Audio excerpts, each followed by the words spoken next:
So no trip to any walking in Jane Austen's footsteps would be complete without visiting Jane Austen's house or Chawton Cottage. Now, Jane lived here, and this is where she was most prolific as a writer. So she revised Pride and Prejudice and Sense and Sensibility, had them both published. She then wrote Emma and Mansfield Park, both written here and published. We've got several things up here which I'll show you.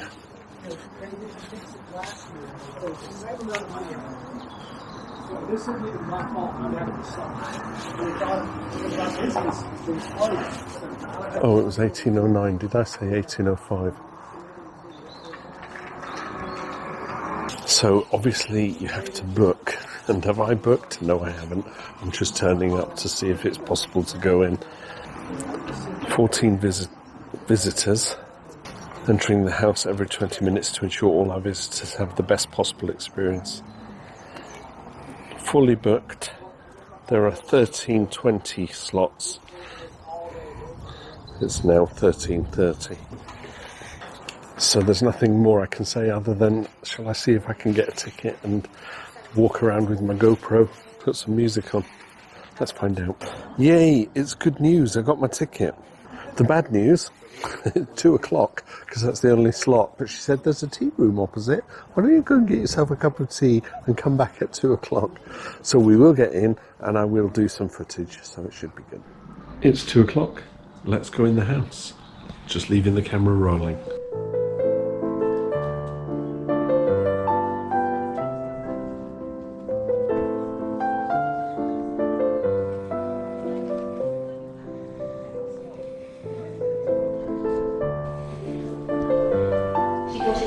Under a new title, Sense and Sensibility.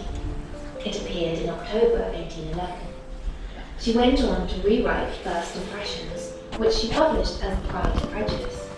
She also redrafted Susan, although she decided not to publish it. After her death, it was published as Northanger Abbey.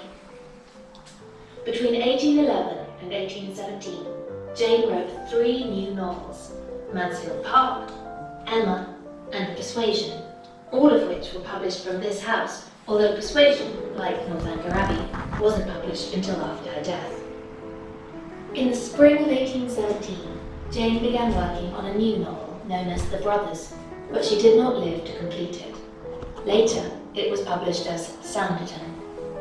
In May 1817, after a period of ill health, Jane left the village, accompanied by her sister Cassandra, to seek medical treatment at the county hospital in Winchester. She died 2 months later, on 18th of July, 1817, and was buried in Winchester Cathedral. After Jane's death, her mother and sister Cassandra continued to live here.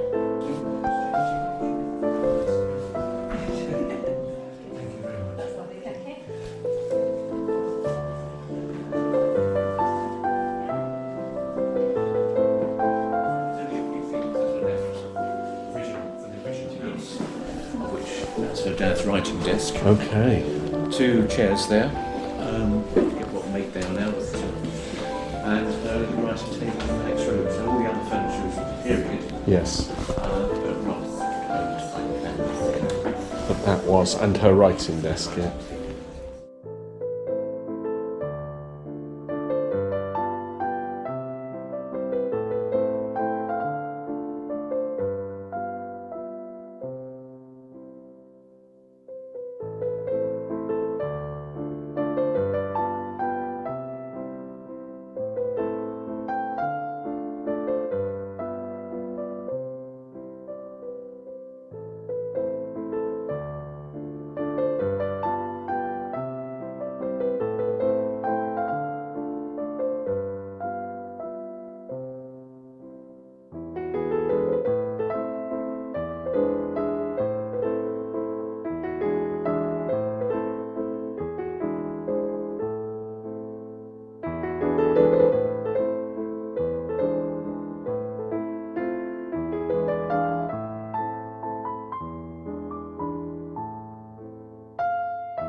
Shelves in the closet.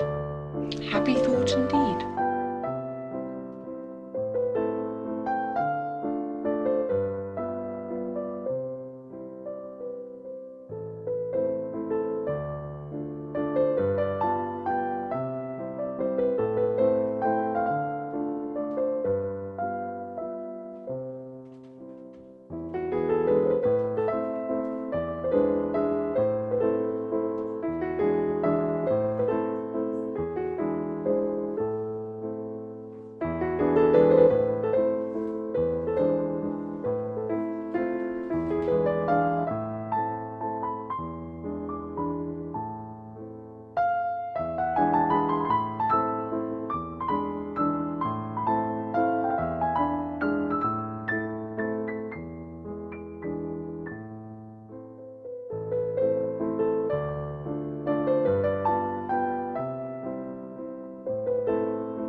I am going to Gretna Green, and if you cannot guess with whom, I shall think you a simpleton, for there is but one man in the world I love. What a good joke it will be. I can scarcely write for laughing.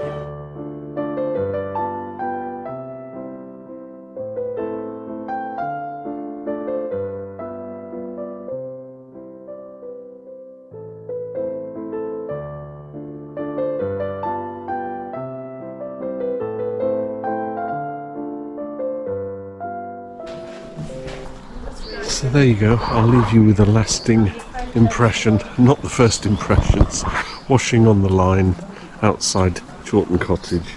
Jane flourished here in her writing, but then ultimately succumbed to lymphoma, is that what I read? Or Hodgkinson's disease. Lymphoma, I think I read, was cancerous, so maybe she caught cancer. It's I want it to be a jovial video, you know, full of all the love and the excitement and everything like that, but I don't think Jane's life mirrored her novels. Maybe that's why she could make the novels so good, with their angsty parts in them, if that makes sense.